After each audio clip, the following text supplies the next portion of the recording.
Hello guys, I hope you are doing well. Today we'll talk about how to fix or how to solve the problem of Babbel app. We go to settings.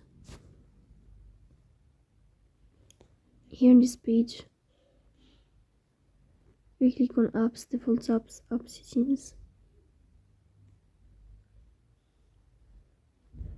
Here we search about Babbel app. Then we click on first stop and we click OK. Here we click on storage. Then we click on clear cache. In the end, you will turn off your phone and you will start your phone again to fix that problem.